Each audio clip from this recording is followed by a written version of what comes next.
know that some of the material I'll be discussing today has strong overlap with some of the material that you have already seen in the school and some of the material that will be presented next week. So I hope that having a range of perspectives on the same material will give you a chance to absorb it in different ways. And even though I'm starting from really no knowledge of lattice quantum field theory, I hope there's something in here for everyone. So please let me know if something happens to the audio, if you can't hear me, or if there's any problems with the screen sharing. At least this first lecture will be mostly a kind of traditional slide lecture, starting from the basics and motivating lattice field theory. So it's a little hard. Can someone just confirm that you can see my slides moving forward? Yeah, we're good. Great, thank you very much. So there are 3 lectures. The first one, I'm going to talk about the motivation for this line of computational physics, and then go back to quantum mechanics and the path integral formulation, which I know that not everyone sees in their quantum mechanics lectures in undergraduate. And then I will introduce some numerical integration for simple integrals. In the second lecture, I will start to talk about how we can use those for spin models, for things like the Ising model, and what happens when we have more complicated spin models and what we need to do then. And that will give us the kind of grounding we need to talk about lattice gauge theories in the third lecture. So you'll notice that there are 3 boxes on the right-hand side of the slide. So I've tried to kind of keep things consistent across the lectures. Key points, the things that I think are most important, are highlighted in this purple. Then there's some sort of, asides, things that I think are fun facts or just some extra material that maybe might be more interesting for some of the more experienced of you in green. And then there are some exercises distributed through the lectures, depending on how the timing goes and how we can make this work, because this is my first time lecturing about software online.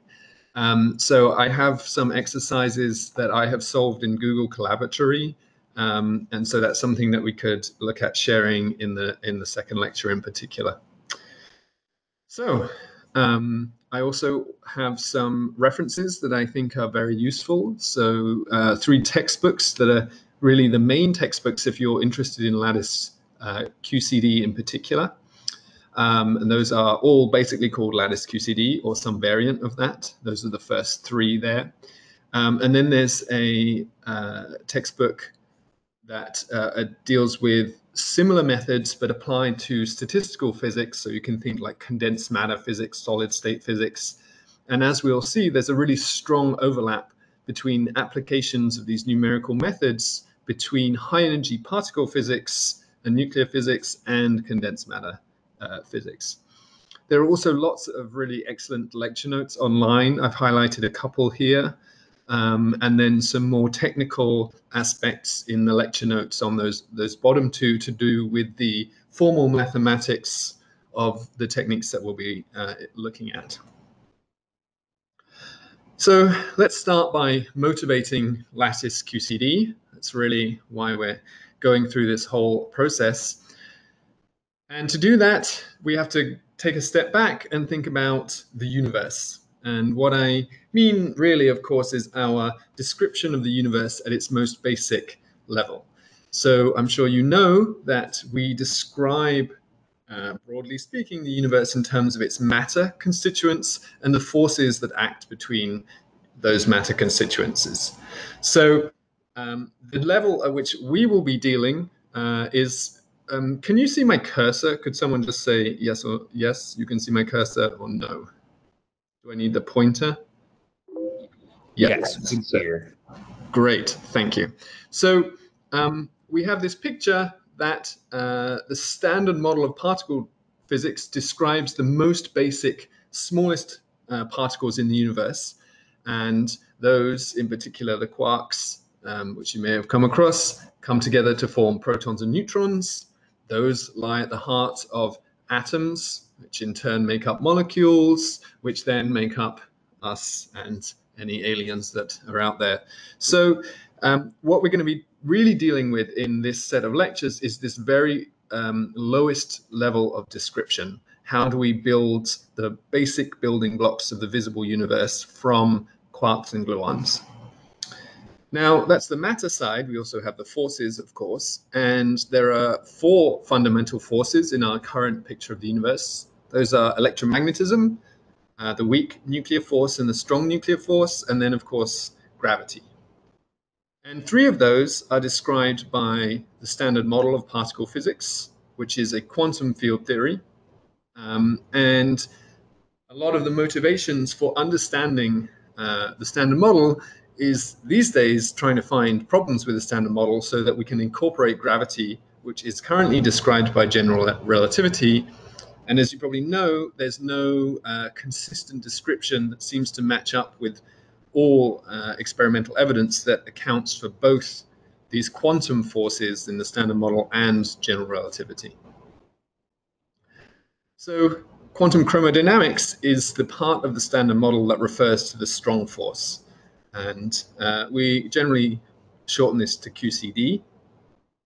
And that's what we're going to be looking at today. And the real reason that I think QCD is interesting is that it makes up basically everything that we can see in the universe, at least if we are counting the mass. So 95% of the mass of the visible universe is provided by QCD and the strong nuclear force. Of course, I'm sure many of you are familiar with the Higgs, which is sometimes referred to as the God particle because it provides mass. But the mass of the universe, or the visible universe, that is accounted for by the Higgs is just 5%. So really, I would argue that we should think of quarks and gluons as the God particles, because they describe basically everything that we see around us in terms of mass.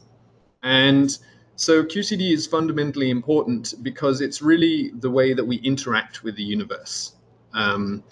Whenever we think about particle collisions at the LHC, then what we're really doing there is colliding protons, and that is fundamentally a collision of QCD.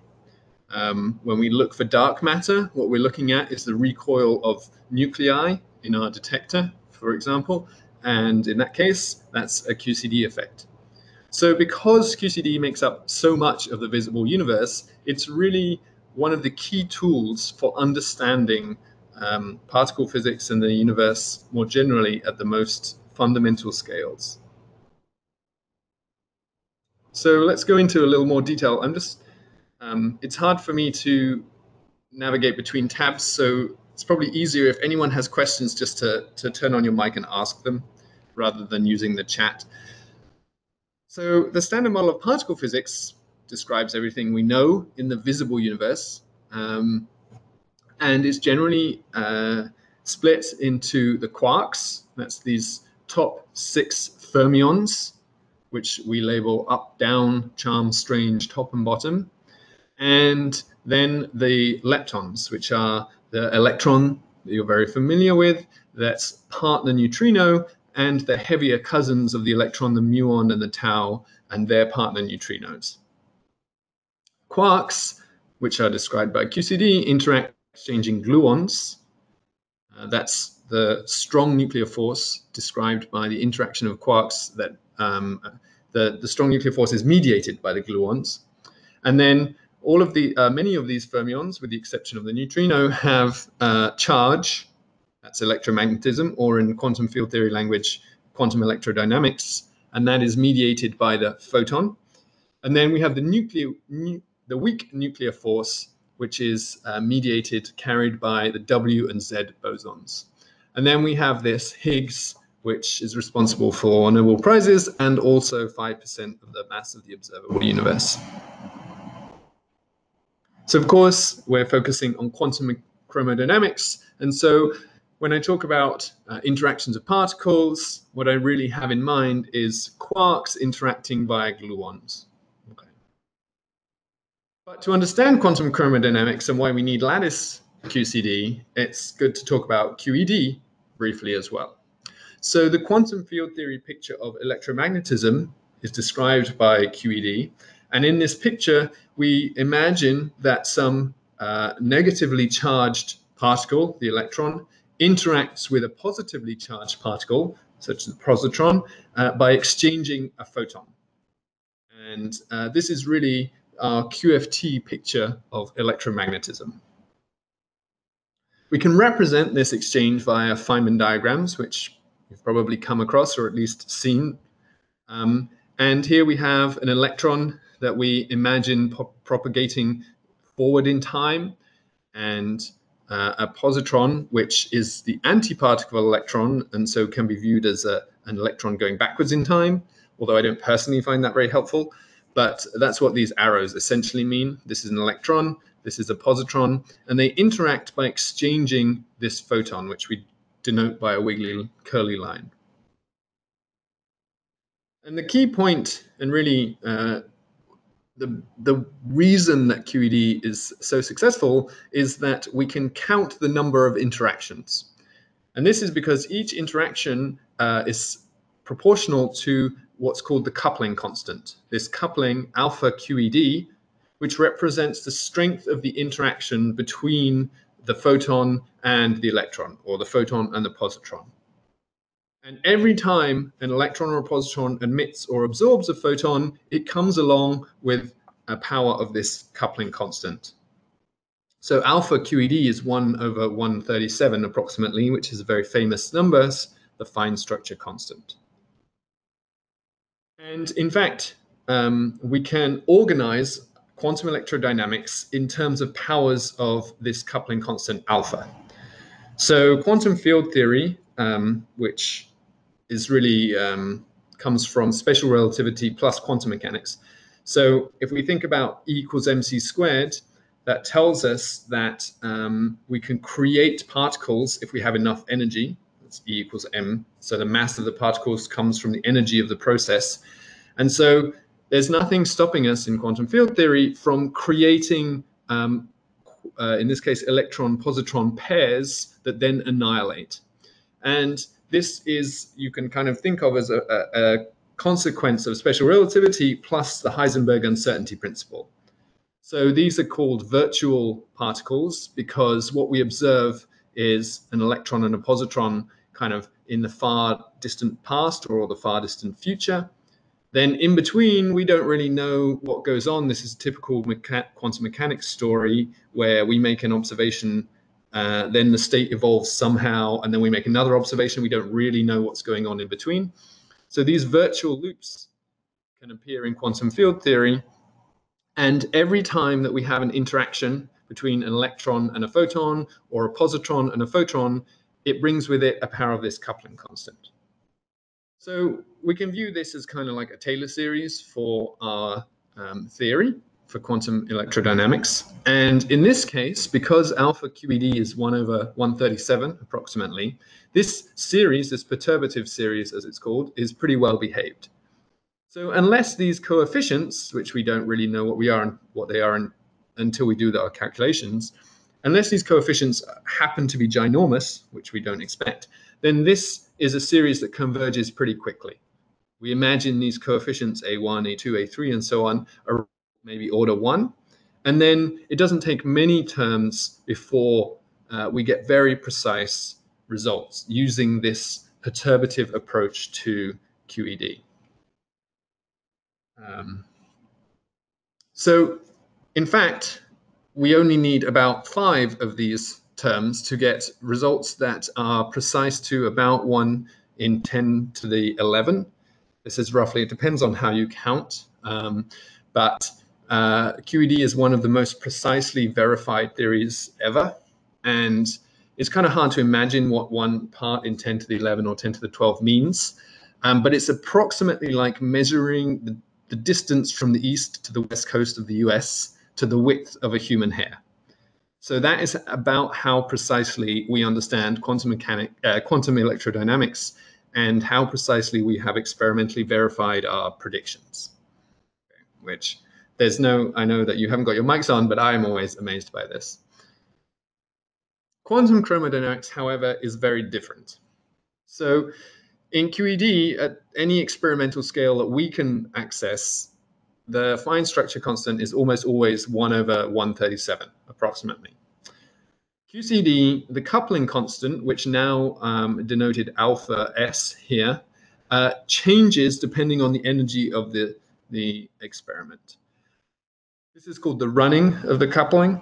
And you can see that when the experiment has very high energy, this is 1000 GeV. So this is basically something happening at the LHC. Alpha, the coupling constant of QCD, is about 0.1, maybe a little bit less. But as soon as we go down to lower energies, down towards 1 GeV, which is about the mass of a proton, then the coupling constant is not small. In fact, it becomes order 1. So this is this feature where you have a large coupling constant in QCD at low energies that gets smaller and smaller as you get to high energies is called asymptotic freedom. And this is one of the key features of QCD. So let's look at how that affects this Feynman diagram approach to QCD. So we've got exactly the same setup, except now we have quarks interacting via gluons rather than electrons interacting via photons. But we can still write down very similar looking Feynman diagrams. Just as long as we remember that now every time a quark interacts with a gluon, it comes with a power of this coupling constant. And that's not 1 over 137 approximately, but something between 0.1 and 1. So once we start to do this perturbative series, we can see that this isn't so well behaved, because unless for some reason that we don't expect, these coefficients happen to get smaller every time, if we add up a series of integers that are, or not integers, but rather things that are about order 1, right, we know that this won't converge. So this tells us that except at very high energies, quantum chromodynamics is not well described by perturbation theory. So there are no experimental tests of QCD that are as precise as that measuring the width of the US to the precision of a human hair. The second feature of QCD, which is this little GIF is very famous now, and it appeared, I think, in the Nobel Prize lecture for David Gross when he accepted the Nobel Prize, basically for inventing QCD, or showing that it was asymptotically free, as we just saw. So this illustrates the second feature, which is confinement. And unlike electromagnetism, where the strength of the force decays as you go further away, the strength of the force in QCD rises linearly, at least within some region. And again, because of the Heisenberg uncertainty principle and E equals mc squared, eventually we can concentrate enough energy into one area that we create a new particle. So rather than pulling out quarks by putting energy into the system, what we do is we pull out quarks until there's so much energy stored in this, what's called this flux tube between them, that we just create a new pair of quarks. And this leads to the observation that quarks are never observable. And we call this phenomenon confinement. All we can ever observe are bound states, that's mesons and baryons of quarks. So these two features together mean that we have to have something that isn't perturbation theory. And that brings us to lattice QCD. So lattice QCD is a numerical technique where we take our box, our universe, and we put it in a finite volume, which we denote the volume, the length of the box is L, and we discretize the space so that we say that quarks can only live at specific points on this lattice. So in this case, we usually call the lattice spacing the distance between the nodes A. Then, as I just said, our quarks live on the nodes. They can only live on these nodes. And the gluons, we remember that the gluons is what carries the strong nuclear force between quarks. they kind of run along these links, and we refer to those as link variables. So we're going to see how this is useful in a little while, but this is the basic setup of Lattice QCD. So let me just summarize. We have QED, that's our quantum field theory description of electromagnetism, and QCD, that's our quantum field theory description of the strong nuclear force. QED describes electrically charged particles which interact via photons, whereas QCD described color charged particles, and I will talk about that more later, that interact via gluons. Of course, photons we know are neutral, so they don't interact, at least not at leading order, with each other, whereas gluons carry this extra new quantum number that we call color, and so gluons do self-interact, and that's what leads to this phenomenon of confinement and the related phenomenon of asymptotic freedom. We saw that, or I stated that QED is very well described by perturbation theory, the most precisely tested theories, or one of them, that we have. Whereas QCD, we understand QCD pretty well, but there are some challenging aspects of QCD, particularly asymptotic freedom and confinement, that mean the perturbative description that works for QED doesn't work as well for QCD at low energies. So this is a good point at which to just double check that there are no questions.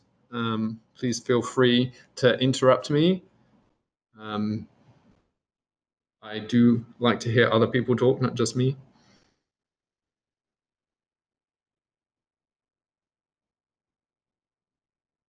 Okay, so hopefully that's all just things that you've seen before. That's why there's no questions, or I've explained it so well there's nothing left to learn. And we'll move on to quantum mechanical path integrals. So many of you will have seen this, but perhaps some of you haven't. I teach quantum mechanics at William & Mary, and we didn't cover path integrals this year because of COVID-19, and we ran out of time. So I know that some of you may not have seen path integrals. So let's just go over those.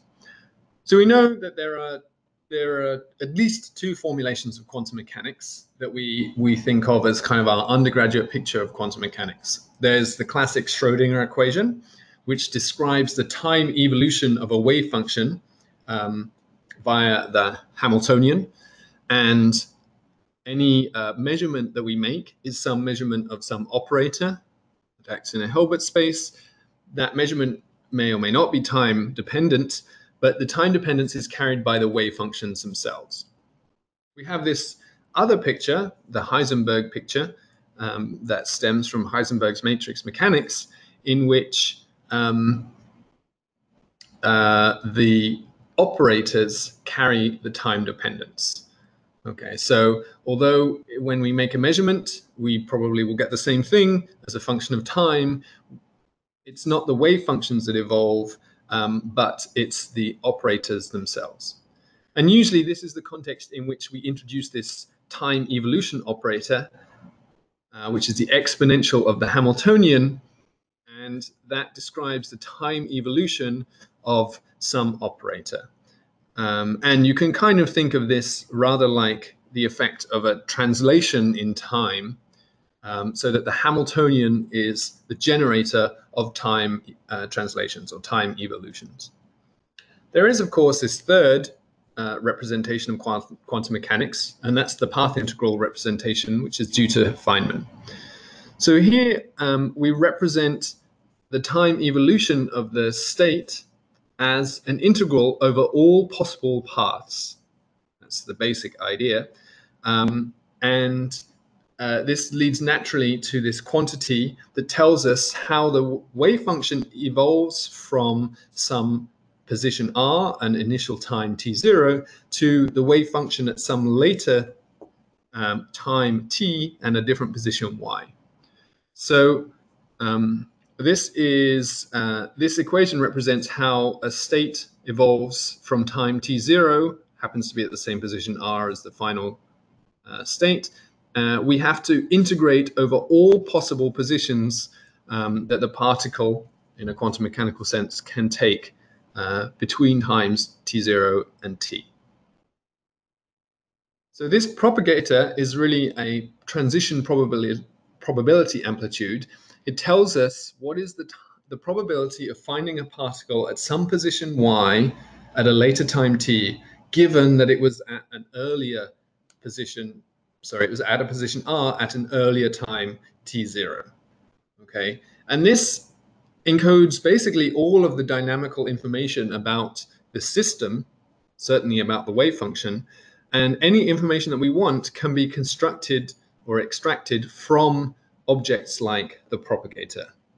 Okay, it is the Green's function for the Schrödinger equation. So if you plug in this, it will tell you how the wave function solution of the Schrödinger equation behaves if you gave it a little poke. If you're not familiar with Green's functions, don't worry about this comment.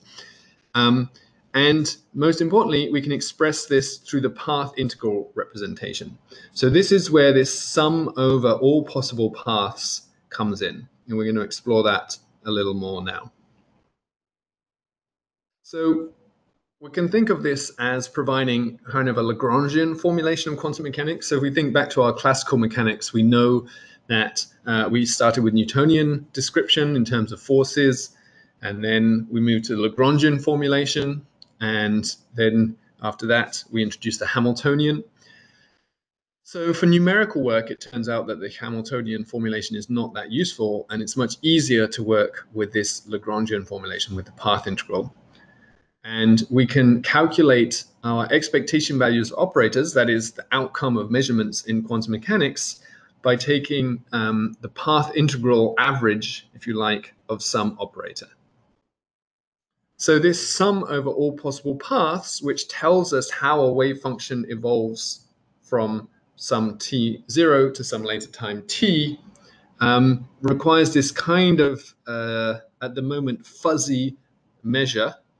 The path integral measure, which does a sum over all paths, is not well defined yet. So the first thing that I really want you to take from any lecture on lattice QCD, or lattice field theory more generally, is that the lattice is the rigorous definition of the path integral in quantum field theory. Many people you will hear say that the lattice is an approximation. That is one way of looking at it, but I would argue not the right way. It's better to think of the lattice as the rigorous definition of the path integral. It tells us exactly what we mean mathematically by this sum over all paths. And I think that this is something that I hope will have connected to the lecture on statistical methods using OpenACC. But if not, then I encourage you to kind of satisfy yourself that the path integral is entirely equivalent to the Schrödinger formulation by starting from the path integral in one dimension and deriving the Schrödinger equation. So I have solutions for these two problems, and I'm not sure about the best way. So maybe during the break, I can interact with the host and we can figure out how to share my solutions. But I encourage you to try these two exercises if you haven't done that already. So we have this path integral expression, and it's written as the sum over all possible paths from some point in time to some point in so to another point later in time. And to really understand what's going on here, we can Wick rotate. So this is to move to what's sometimes called imaginary time, but in lattice field theory it would be called Euclidean time, where we multiply our time by minus I. And when we remember that the action that appears here in this exponent is the time integral of the Lagrangian, and by multiplying this by I, we end up with I times this time integral of the Lagrangian, and we plug that in here, and the two i's give us minus 1.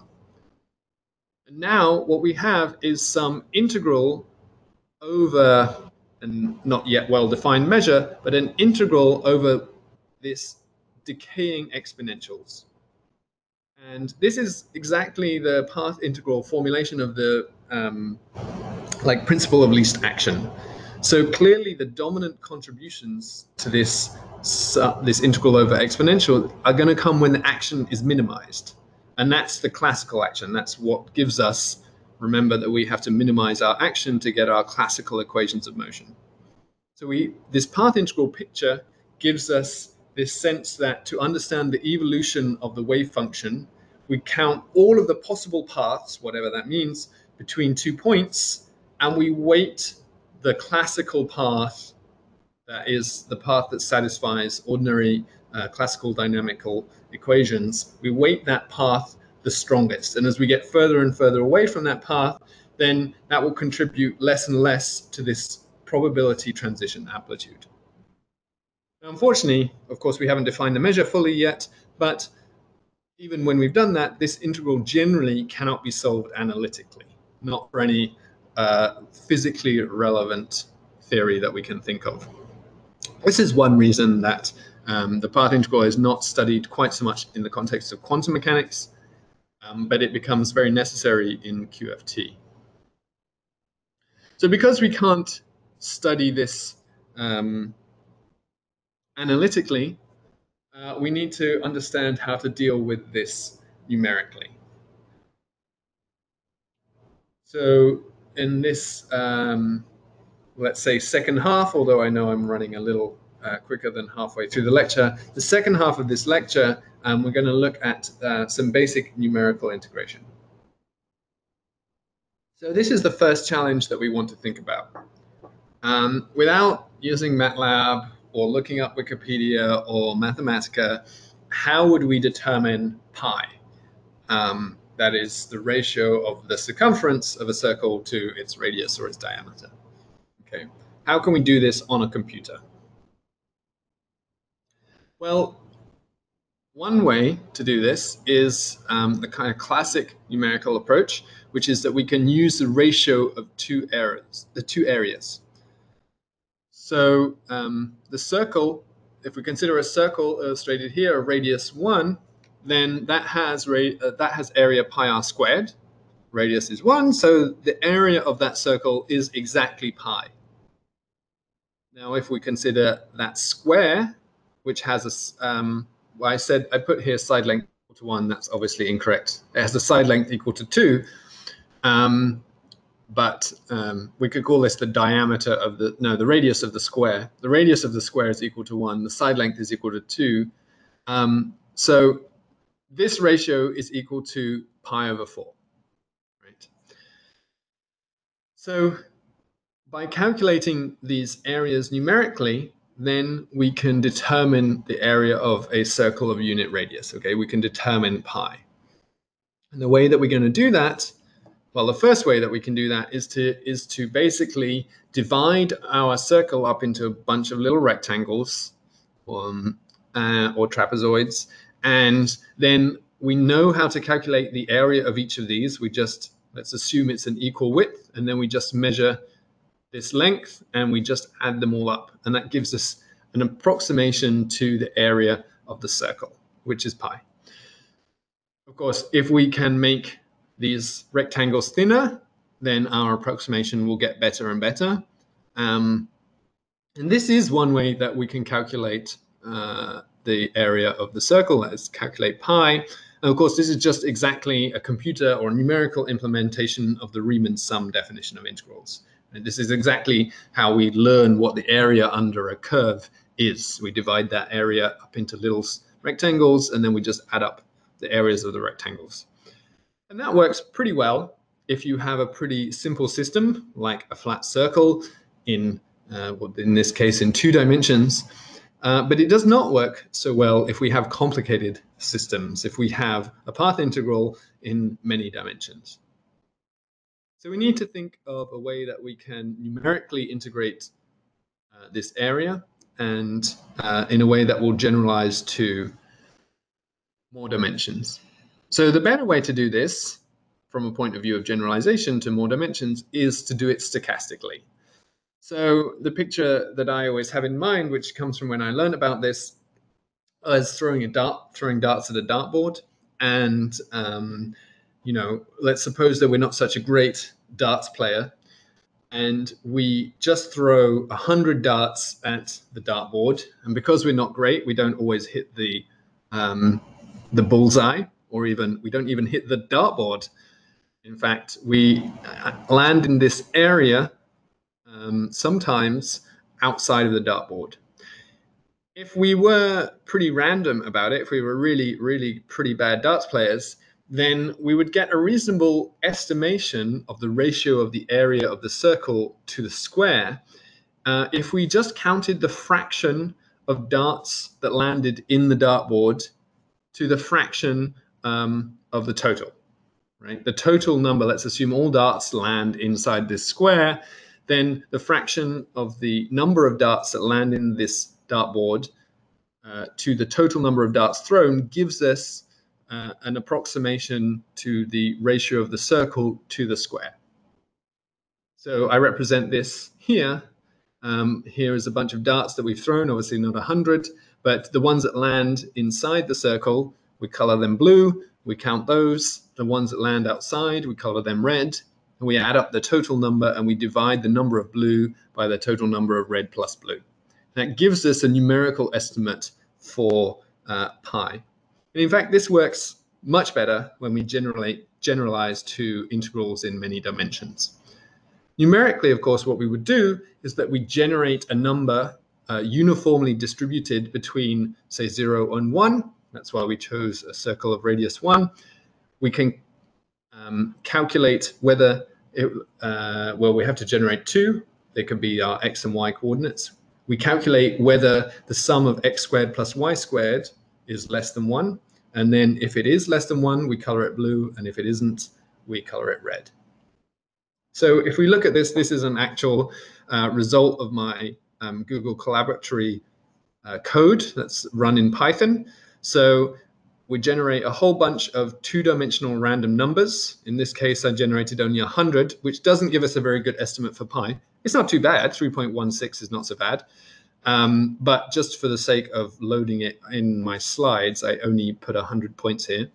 And every point that I generated, every x between 0 and 1, every y between 0 and 1, which I generated uniformly, I calculated whether the radius x squared plus y squared square rooted is less than or equal to 1. So, and then this number pi comes from the ratio of the blue to the total number blue plus red. So the next exercise, and again, this would be something where we could try to share the Google Collaboratory code at, later on, is to write your own script. It's not very many lines, especially if you use something like Python, and you can explore how this, the precision of our estimate of pi, in this case 3.16, scales with the number of points.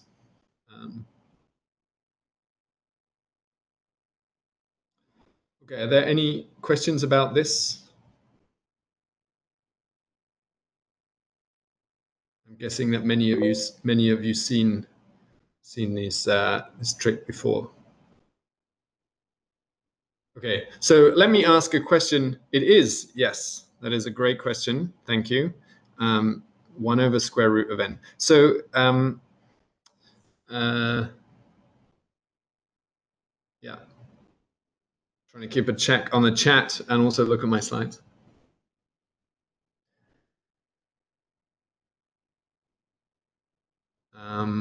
You know what? Since I've got plenty of time, I am going to share the link to my code that generated this.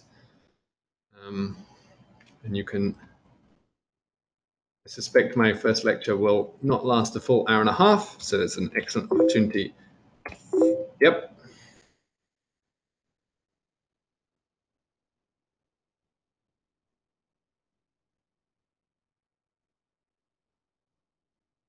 Okay, so are you able to view that? We can work through this in real time. Oh, we need access permission. Okay.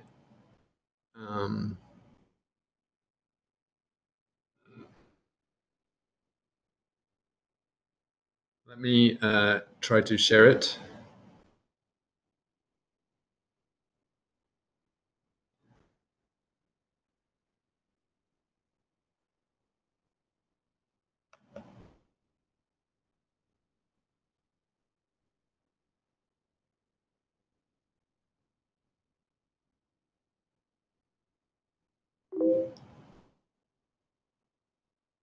Okay, so it is possible to share it. It's just that my browser does not love the fact that I'm running Collaboratory and uh,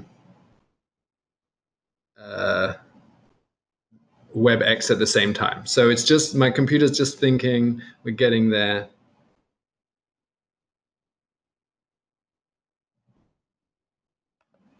In fact, my computer is frozen completely.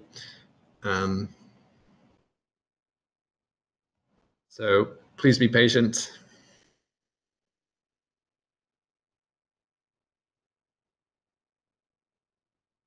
It seems that it's working for me. I'm able to access the code. Oh, you are? Okay. Yeah, it's just frozen at my end. Maybe the computer sacrificed itself for it. I think, yeah. Oh, it also works for you. Okay, great. Okay, now I'm the only one that can't access it. um, it just, yeah. Okay. Well, that's great. This is a learning experience for all of us. Okay, so hopefully you can access this. So if we're all able to look at this, it's a relatively straightforward piece of code. If you're not familiar with Python, hopefully the syntax is straightforward enough that you can figure it out as we go along. So the first thing that we do is we had a Python lecture last week, and okay, we've seen a couple examples so far in great. the. Okay, thank you very much. I appreciate that. So we have the number of measurements, that's n, and then we've got an integer that's going to count the number of points that fall within the circle. Python likes to use these lists, which everyone else would call an array. So we just want to initialize those. Then we generate this two-dimensional set of random numbers, which we are distributed uniformly between 0 and 1. And the size is just telling us that it's a two-dimensional array, and there'll be n of those 2D numbers. So once we've generated those, we just run through that list and check whether the radius of those two numbers is less than 1. If so, then we count it in our list p, or our integer p. And if not, we just count the total number. And that prints out the total number pi. So if I run that with 100, then we get 3.148. Sorry, I think that's 1,000. That's a pretty good number. Yeah, that's 1,000. So that's already improving the estimate that I have in my slides. And then if I bump that up a little, I don't want to put too much because it will slow down a lot. That is 3.14. I think that's not, should be getting better. And as someone pointed out, Joel pointed out in the chat, that the error improves as 1 over square root of n. Then I use this very useful, every scientist should know matplotlib. It's a great way to plot things out. And obviously, as we increase the number of random numbers that we generate, then we really fill out this area that's made in that plot. So now Python has a great advantage or a disadvantage, depending on how you look at it, that there's no right way really to write Python. So there are many different ways of writing this same code that will do just the same. Now that I've bumped it up to 10,000 measurements, perhaps you can see that it's changed to 3.14 and there's 6. We don't quite match the next digit, but we're getting there. Okay, so I encourage you to explore that. One thing I have learned from my student is that Collaboratory doesn't do well if we all try to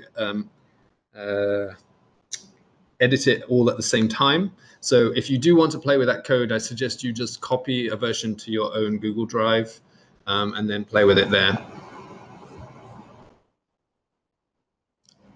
Okay, so that's pretty computationally straightforward. I didn't count the number of lines, but it's like 20 lines of code. I think we've got a chat.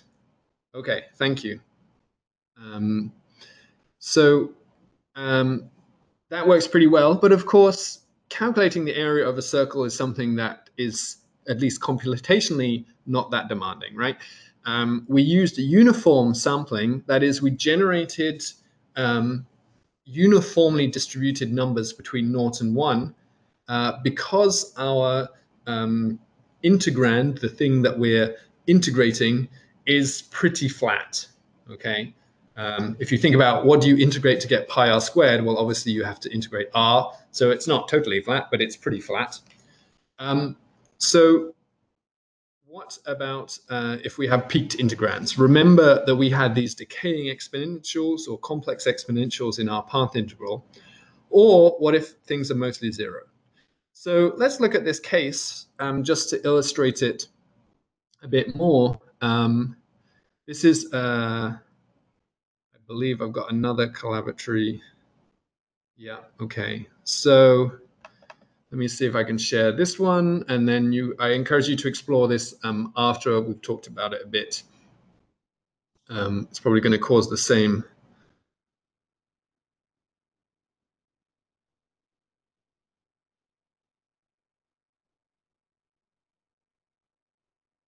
Okay.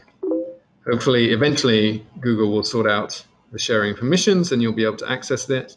I don't encourage you to load this one right now because you need to install some extra packages that aren't supported directly on Collaboratory. But do copy this to your drive and you can play around it later. Let me know if you have any problems with that, with the permissions, but they should be fixed, I think. Okay, so we looked at a very flat integrand that gave us the area of the circle, it gave us pi. But what happens if we have very peaked integrands, right? So here is a function, 1 over x squared plus epsilon squared. Now, we can do that integral analytically, right? Mathematica will tell us the answer almost immediately. If we integrate that from 0 to infinity, it's pi over 2 epsilon. But when we plot that as this blue line here, this is f of x, 1 over x squared plus epsilon squared, right? We can see that this is highly peaked. So if we were to uniformly sample, and that's what these red dots are uniformly distributed random numbers between 0 and 10. Okay, so it's plotted at 0.5, but that's just for convenience. They're just uniform random numbers. You can see that most of the time we spend sampling this area where the integrand is basically 0. Okay, so this is essentially wasted computational time. Of course, we don't want to neglect it completely, but we definitely don't want to be generating a whole bunch of numbers over here, evaluating our integrands, and then checking, some conditions or adding them to some sum that we're using to keep track of the integral. What we really want to do numerically is focus on this low area, this small x region where the integral is very peaked. So I think in this example, this plot epsilon is about 10 to the minus 3. And of course, as epsilon gets smaller, then this peak will become more and more closely like bunched down at x equals 0. Okay, so maybe we should distribute our points differently. That is one way to do it. So here I illustrate the same integrand plotted in blue. That's 1 over x squared plus epsilon squared. And then I plot a Gaussian distribution, this pale blue line, and I sample points from this Gaussian distribution. And that's something that you can also do very easily in Python from the random module. But you can see that if we sample things from the Gaussian, it's more likely that those points will be chosen down here than they will be up here. So we're not wasting computational time generating points where the integrand is 0 and evaluating that integrand. Okay, that is one solution, but that only really works if we know in advance what the integrand looks like. I don't have to modify the integrand very much. I just add another term here. So now I've got this original peak, 1 over x squared plus epsilon squared, and I add another piece. Okay, Mathematica can still do this analytically. It tells us what the answer is. But this numerical integration algorithm now is going to be useless, right? In fact, probably uniform sampling would have done better here, although perhaps that wouldn't have been obvious from the start. But here we've got 2 peaked regions. And by sampling from this Gaussian, we do great with this peak. We're probably going to get a really accurate result down here, given a certain amount of computer time. But we have basically no idea what's going on up in the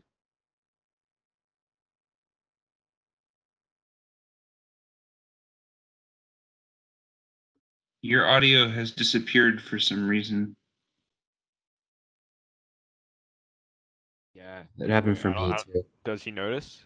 I don't know if he does. I feel like he would notice if he could hear us. Oh no. Oh, okay, you're back now. You're back now. Okay. What was the last thing you heard? It was only last like 15 seconds or so. Okay. So yeah, so if we have this, thank you for telling me. So unless we have a really good initial idea of what the integrand looks like, then this sampling from a specific kind of distribution to match our integrand is not going to work. So generally speaking, when we have a multi-dimensional integral, which we don't really have a good feel for how it looks like, this kind of specified sampling distribution is not going to really help us. Already we can see this very simple one-dimensional example. This is going to be not that useful. So the best way to handle this kind of problem, particularly when we're thinking about generalizing it from one dimension to multi-dimensional integrals, is to use adaptive Monte Carlo. Okay, so adaptive Monte Carlo is a classic approach to this problem, and the idea is basically that the integrator itself is going to learn where the peaks are.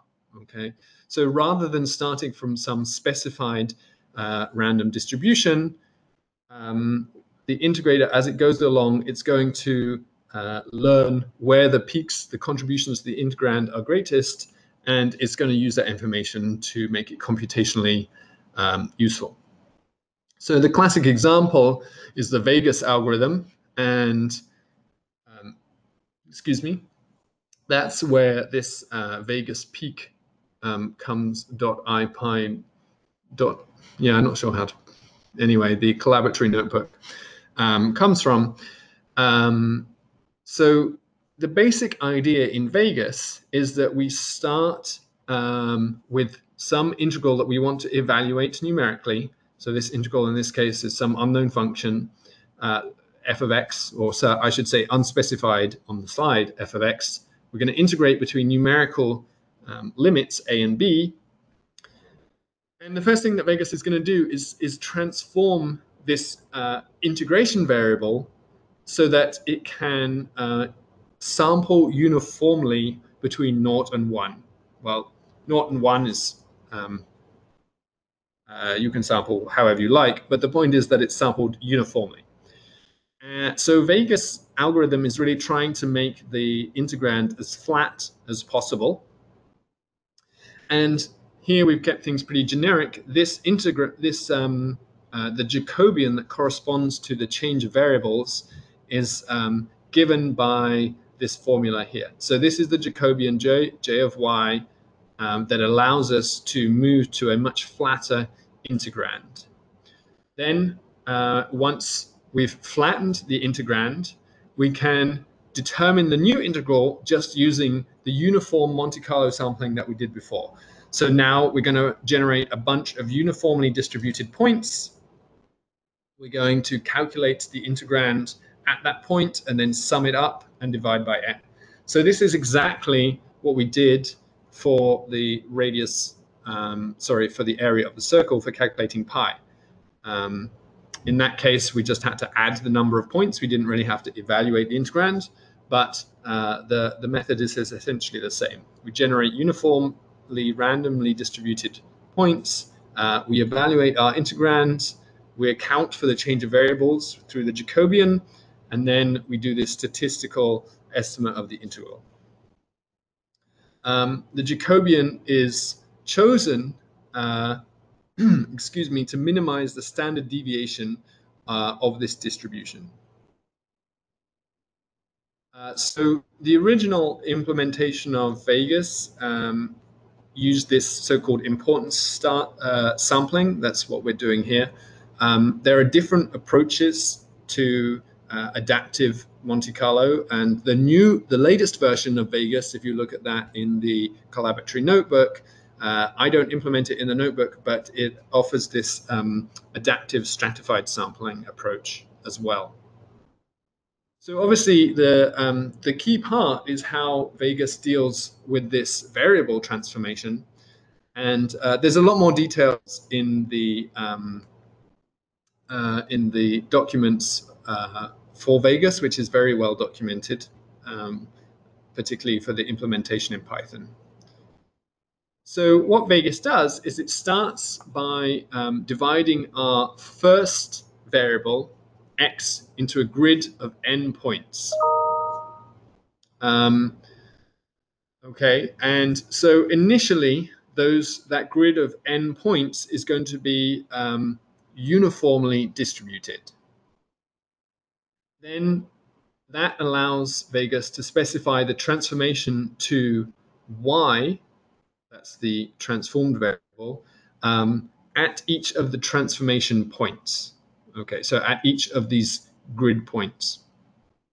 And then it will use linear interpolation to tell us what the value of the function is between that grid of x points. So the corresponding Jacobian is fixed. It's a constant transformation at a given point. And then one can show, and this is where I would encourage you to look at the docs because the derivation takes a few lines, this standard deviation of this estimate is then minimized when this condition is satisfied. So, oops. So I don't know if you can still see this or if my little slide thing is covering up. Anyway, this is the condition that is required to minimize the standard deviation of our estimate. That is this estimate here of our integrand. So if you have access to the Vegas peak, then you can see this is quite a short Vegas integration of this function that I had in my plot in the slides. So I wouldn't encourage you to run it yourself because you have to go and get Vegas. Vegas relies on something that is called a GVAR. That's worth knowing for lattice analysis. Many groups in lattice field theory use this package GVAR because GVAR is a Python implementation of basically a number with an error. So it specifies a mean and a standard deviation, and it all operations are overloaded. So you can make an array of these GVARs. You can make that's an array of numbers with errors. You can multiply them together, and this package will keep track of all of the correlations between these errors and the mean values. So Vegas uses this. So it has to go. This has to go and get both of those via pip, and then again you'll see it's a small number of lines. We start with the number of measurements and the number of iterations. So the measurements is basically the number of times that we'll sample a specific grid. And then the number of iterations is the number of grids that it wants to use.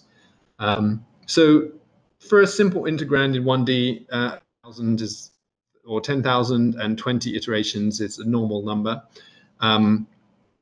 Hidden in here is the option that you can specify some warm-up. So you can, for particularly complicated GVAR, yeah.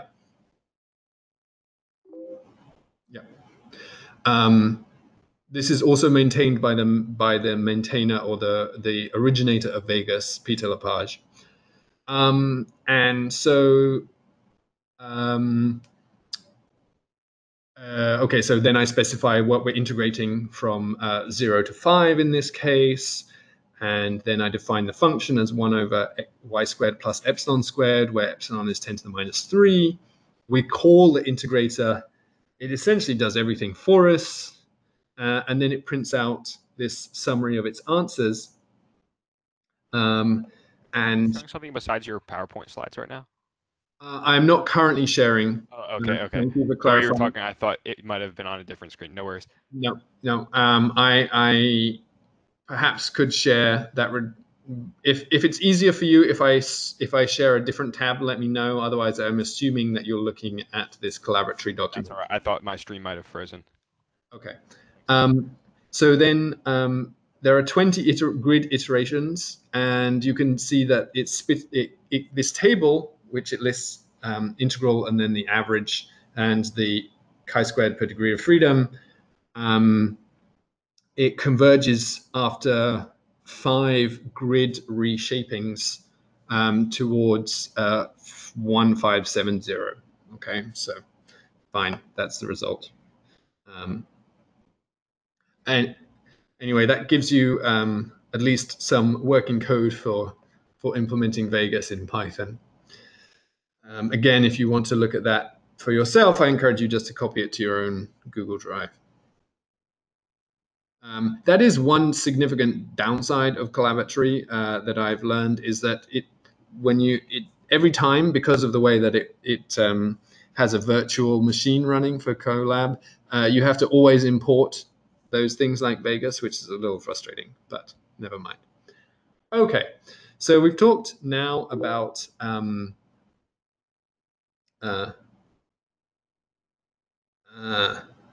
yes, right.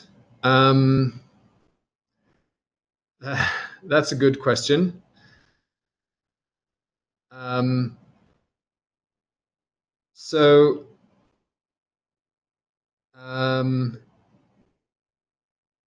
I would have to double check that. The question, if you can't see it in the chat, is what is the fit that is going on that chi-squared is characterizing? And I would have to remind myself. I believe that it is the mapping of the grid, because it doesn't exactly, this isn't the exact Jacobian, but I actually don't know off the top of my head. But good question.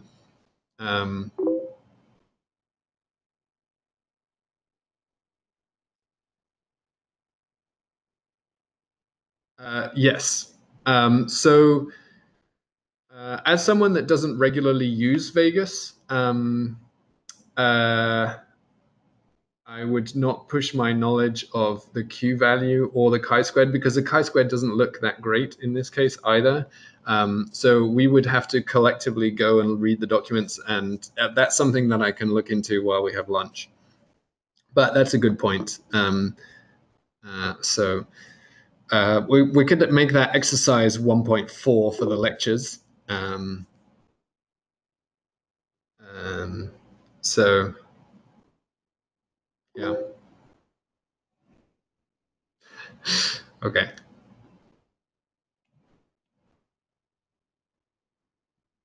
All right, so something that hopefully I can answer, from path integral to the lattice. Okay, so what has all this got to do with quantum mechanics? So far, what we've done is I've cooked up some 1D example that doesn't work if we use uniform sampling. I've tried to measure pi. That doesn't have a lot to do with quantum mechanics. So let's go back now to our path integral. And in this case, certainly in this lecture, I'm going to focus on the one-dimensional path integral. What we want to evaluate is our propagator. I remind you that tells you how the wave function evolves from time t0 to t. And the way that the path integral tells us to do that is to sum over all possible paths that a classical particle could take and weight the actual classical path the most. So to calculate this numerically, what we need to do is, well, the first thing we're going to do is our very first lattice, which is that we discretize our time. So rather than allowing time to be continuous, we imagine that the wave function jumps in time. So we have some initial time 0, then some time a later with no intermediate times. We can evaluate the path the wave function. Then now that we've discretized our time, we can also discretize our path. So we've got what is actually a 2D lattice because it's discrete in time. And then we can discretize the positions that a particle in a quantum mechanics sense can take at those discrete times.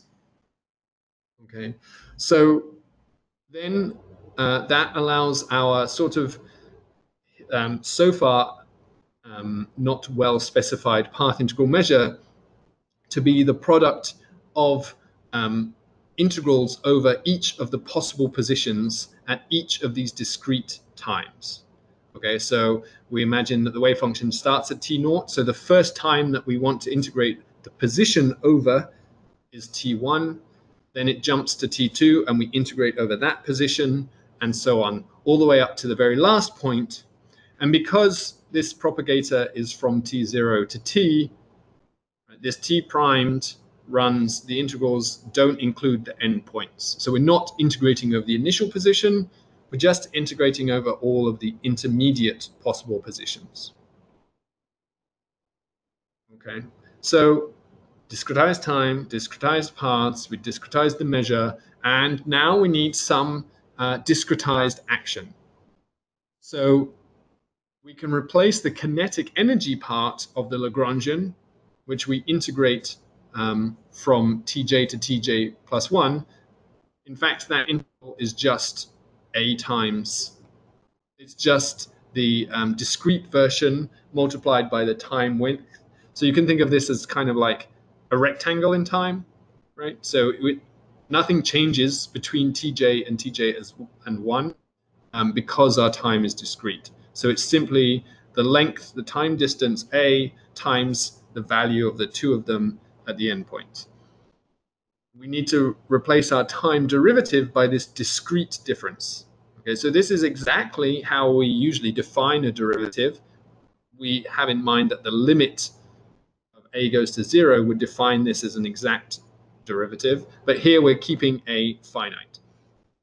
So we take the difference between the position x at time t j plus 1 minus the position x of t and divide by the time interval between tj and tj plus 1. Of course, we want that squared because this is mv squared over 2. And then we just need the average of the potential energy contribution. So this is the potential at the final time, tj plus 1, and this is the potential energy at the initial time in this little time segment, and we take the average of those. So we have completely reduced our quantum mechanics to some numerical integral. We can evaluate integrals over all of the intermediate discrete points at discrete times, weighted with this exponential factor, where given a discrete set of points, we can calculate this exponential factor from the discrete action. This is what we would refer to as the lattice action. So yes, okay, so now we can just use Vegas, right? Well, as you can tell, I obviously don't use Vegas very much because I couldn't answer your questions about it. So I think that is, yes, that is the point at which that leads us into our next section, where we look at how we can do path integrals for simple models. It's finished a little early, but let me summarize. So we started by talking about quantum field theory and motivating QCD. QCD is the framework that describes how quarks interact with each other via gluons. That explains the strong nuclear force. And we saw two different features: that asymptotic freedom, that was that plot of the coupling constant, which was large at low energies and small at high energies, and confinement. That was that GIF of two quarks being pulled apart, creating energy between them, and then, although it wasn't illustrated, eventually it would create two new quarks or an anti-quark pair and make two new mesons. And we can never observe quarks individually. So because of these two facts, we can never use perturbation theory at low energies for QCD. And that motivated us to look at numerical integration. And we saw some different techniques. Direct integration, that's the Riemann sum definition of integration, is only really feasible for very simple integrals. Adaptive Monte Carlo in the methods that would be used for Vegas is limited to low dimensions, let's say like order 10 dimensions. And that won't work for us for path integrals. So let's just worth pausing here, right? This is, if we had any reasonable number of time steps, right, then we need an integral over just one dimension for every time. So if we had time steps between two of 100 time steps, this is immediately a 100-dimensional integral. Okay, so that's only one. That's not even counting the fact that we live in a 4-dimensional space-time, or the fact that they're in QCD, we've got many more degrees of freedom than just 1-dimensional quantum mechanics. So it very quickly becomes a not a low-dimensional integral, and so we need new techniques for evaluating those path integrals. We're going to look at those techniques for spin models, and I think there's going to be some overlap here between your lectures on OpenACC, but I'm going to talk a little bit about the Ising model, about Markov chain Monte Carlo, and that's a local update approach, and then how we can improve those with some global update algorithms. Are there any questions on what we've covered in this first lecture? Preferably answer questions that I can answer. When you mark up your lattices for QCD, are they always square lattices, or can they be like other types? Yeah, that's a good question. So first of all, we're in 4 dimensions, and usually the 3 spatial dimensions are treated equally. We want to preserve as much symmetry as possible, so we can take advantage of extra statistics by, for example, exchanging x, y, or z. So the x, y, and z directions will be all the same. Usually, for reasons that we will see, the time dimension is not the same number of points. So at least for low temperature, for 0 temperature QCD, that's the kind of QCD where we're studying protons and neutrons relevant to the LHC. It's actually a hypercuboid. There is literature on other geometries. For example, you can try to discretize a sphere. It's particularly useful for radial quantization, where if you're interested in conformal field theories. There's lots of explorations, particularly in about 20 years ago, 30 years ago, for different kinds of lattices. But the number of yes, thank you. Yeah, I was thinking of that. The problem with the other lattices that have been explored in general is that the symmetries of those lattices make things much harder. So one example, the hypercubic lattice has only the discrete symmetries of a hypercube. So you can only rotate by 90 degrees in one direction, for example. Right? That's a reduced symmetry from the normal world that we live in, where we have a continuous rotational symmetry. And so, in fact, the operators that appear, the states that appear on the lattice are not labeled by the same quantum numbers as they would be labeled in the continuum. And that can cause a lot of problems, especially if you have very complicated symmetry groups. So you don't have the same quantum numbers on the lattice as you do in the continuum. And I think that's one of the reasons, perhaps not the only one. There are computational reasons. It's generally easier to store something that's basically a square array. But physically, the reason is to do with symmetries usually. Does that answer your question? Yeah, we were discussing that a little earlier this week, but it wasn't exactly. Yeah, it going from something more difficult to a little easier was, I don't know, the reverse of what you'd expect, but that's okay. Maybe you can clarify that comment. Well, so yeah, when we had the talk on asymmetrical lattices earlier, anyway, this just helped fill in the gaps. That's all I was. I see. I understand. Right. I understand. Yeah.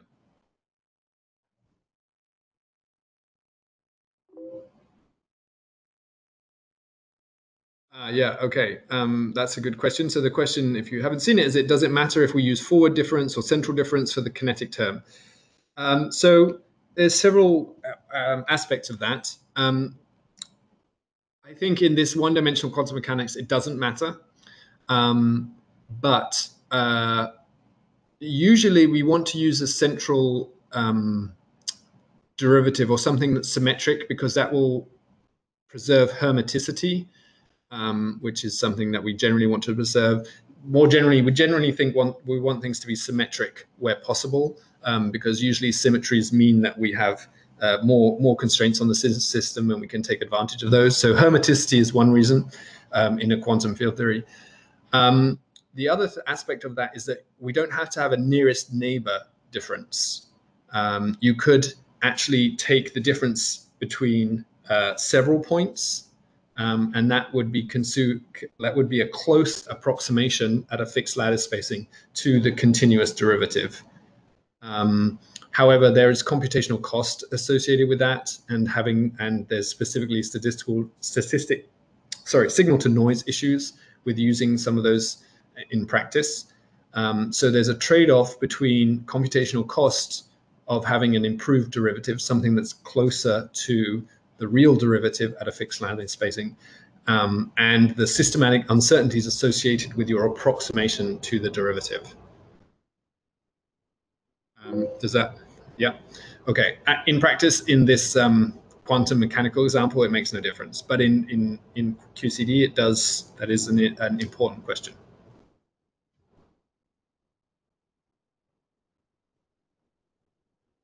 Okay. I think we don't have any further questions. So I hope you will forgive me for finishing 10 minutes early.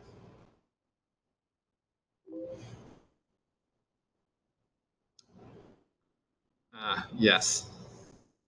A comment on the perfect action, which is maybe a discussion that we could have later. I think there's some background information that would be needed to discuss that, unless the commenter would like to explain perfect actions. To say that people said, well, why don't we just make the this discretization thing, why don't we try to just make it perfect? And they worked on it for a while, but they always seemed to spend all of their time on quadratic actions and things, and never really went very far in terms of truly interacting theories that are interesting. And so it just kind of petered out. Yeah, and there's also some more physics hidden in the perfect action associated with the renormalization group. So yes, that it is true that is not a particularly active area, I think. Yeah. I mean, people have tried all kinds of things that are kind of relevant to the questions that are asking. People have tried other kinds of lattices, and people have tried random lattices, and people have tried, but it turns out that these standard lattices that Professor Monahan is going to talk about today are the ones that are in use because people have tried everything else and it didn't work out very well, and these are the successful strategies.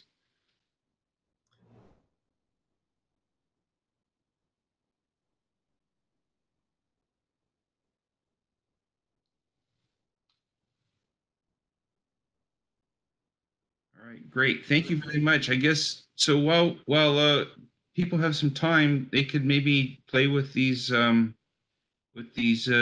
notebooks that Professor Monahan has given us, and you could try, I don't know, changing the function you're going to integrate, or at least get it working, and because I think that might be a useful exercise while you're getting ready for the next lecture at 1:30.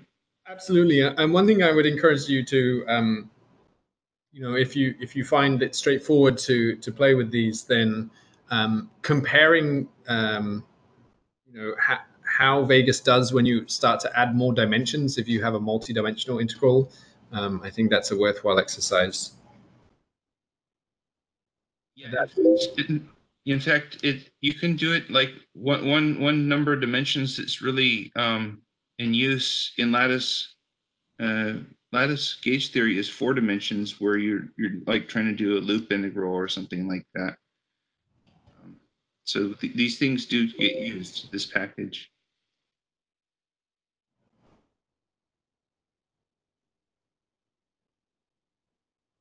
Yeah, no, great. Thanks. That was a great talk. Sorry, I unplug my headset while I'm listening to the lecture, but yeah, no, it was really good. Thank you. Okay, thank you. So I think the next one we start at 1:30. Is that correct? That's right. Yep. So Okay. a nice little lunch break. Great. Okay, thank you, everyone. Thanks. See you then.